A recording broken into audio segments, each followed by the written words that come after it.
लद्दाख एक स्ट्रेटेजिक जगह है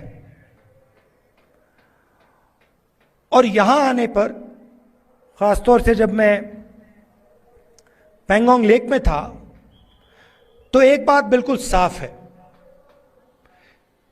कि चाइना ने हिंदुस्तान की जमीन ली है। हजारों किलोमीटर जमीन हिंदुस्तान की चाइना ने हमसे छीनी है। और दुख की बात है कि हिंदुस्तान के प्रधानमंत्री ने ऑपोजिशन की मीटिंग में कहा कि हिंदुस्तान का 1 इंच किसी ने नहीं लिया है। यह सरासर झूठ है। लद्दाख का हर व्यक्ति इस बात को जानता है कि लद्दाख की जमीन चाइना ने हिंदुस्तान से ली है और प्रधानमंत्री जी सच नहीं बोल रहे हैं। तो मेरे दिल में था और अभी भी है कि लद्दाख में भी हमें वो यात्रा चलानी चाहिए। शायद छोटा सा पहला कदम लिया, पैदल नहीं गए, मगर मोटर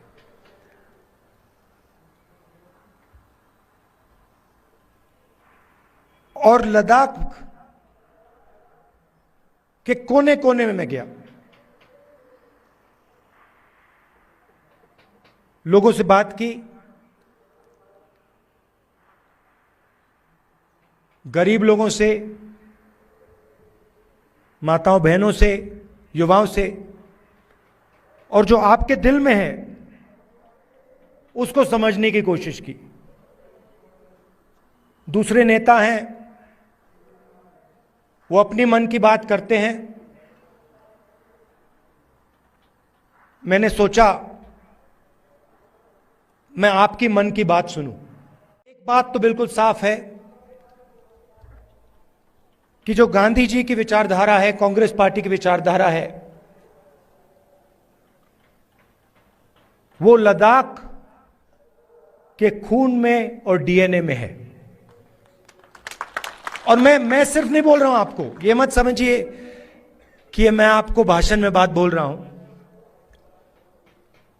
मोटरसाइकिल में मैंने पूरे लद्दाख का चक्कर काटा है और रास्ते में देश भर से हमारे लोग लेबर का काम करते हैं। बिहार से, राजस्थान से, उत्तर प्रदेश से, झारखंड से, छत्तीसगढ़ से, अलग अलग स्टेट से यहां लोग सड़क बनाने, लेबर का काम करते हैं। और मैंने जानबूझ के इनसे सवाल पूछा। मैंने इनसे पूछा, देखिए आप यहां सर्दी में काम कर रहे हो, यूपी से आए हो, बिहार से आए हो, वहां पे इतनी सर्दी नहीं पड़ती, यहां पे -10-20 हो जाता है।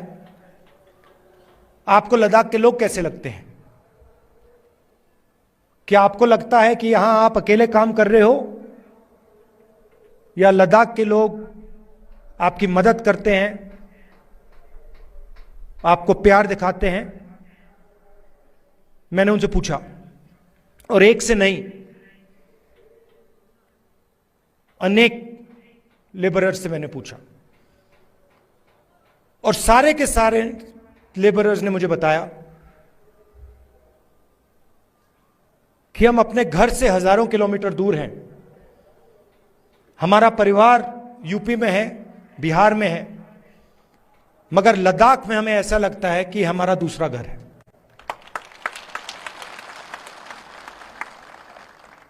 यहां पे जो भी कठिनाई होती है, पत्थर गिर जाते हैं, चोट लग जाती है, सर्दी होती है, भूख लग जाती है, लद्दाख के लोग हमारी मदद करते हैं। और जब भी हम उनके पास मदद के लिए जाते हैं, वो एकदम हमारी मदद करते हैं। तो ये आपके डीएनए में है। आप एक साथ इज्जत के साथ बिना नफरत के रहते हो, और जो कांग्रेस पार्टी विचारधारा है वो आपके दिल के अंदर है। तो इस दौरे में आपने मुझे क्या बताया? सबसे पहले आपने बोला कि जो आपका रिप्रेजेंटेशन होना चाहिए, जो आपकी राजनीतिक आवाज होनी चाहिए, जो आपके लोकल गवर्नमेंट्स के लीडर होने चाहिए, वो आवाज आपकी दबाई जा रही है। आप जरूर यूनियन टेरिटरी बने, मगर आपके जो हक हैं, आपके जो अधिकार हैं, वो आपको नहीं मिल रहे हैं। ये आपने पहली बात बोली। दूसरी बात आपने बोली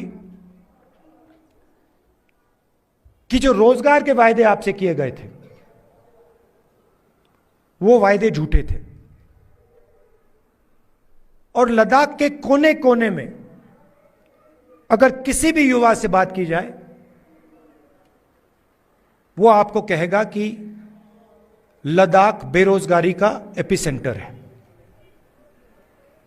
तीसरी बात आपने बोली कि जो सेलफोन की कवरेज होनी चाहिए, जो कम्युनिकेशन का सिस्टम होना चाहिए, वो नहीं है। यहां शायद आपने लोकल एयरपोर्ट की भी बात की कि यहां पे आपका एयरपोर्ट है मगर हवाई जहाज नहीं आता है।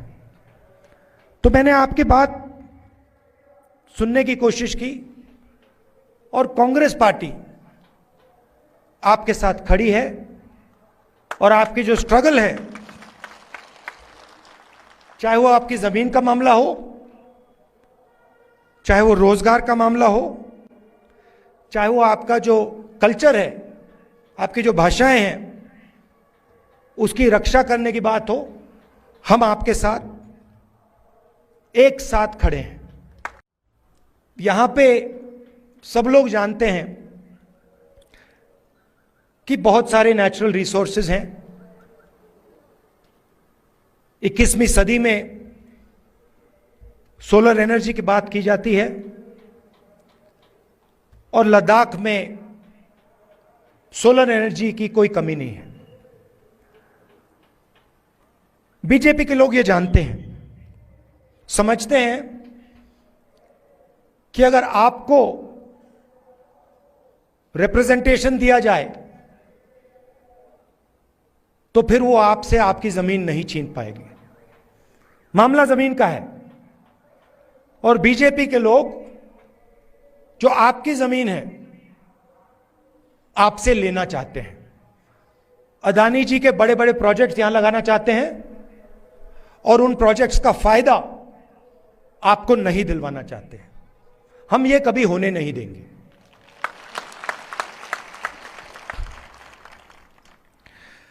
कांग्रेस पार्टी ने जो ले की एपेक्स बॉडी है और कारगिल डेमोक्रेटिक अलायंस जो है, और इनकी जो डिमांड्स है, उनका हमने पूरा समर्थन किया है। आपका जो रोल रहा है, खासतौर से कारगिल का रोल रहा है, उसके बारे में मैं कहना चाहता हूं। जब भी हिंदुस्तान को आपकी जरूरत पड़ी है, जब भी बॉर्डर पे युद्ध हुआ है, तो कारगिल के लोग एक आवाज के साथ हिंदुस्तान के साथ खड़े हुए हैं। यह आपकी हिस्ट्री है। यह आपने एक बार नहीं, अनेक बार देश को दिखाया है। तो मैं इसके लिए आपको दिल से धन्यवाद करना चाहता हूं, और आपको आश्वासन देना चाहता हूं कि इस देश में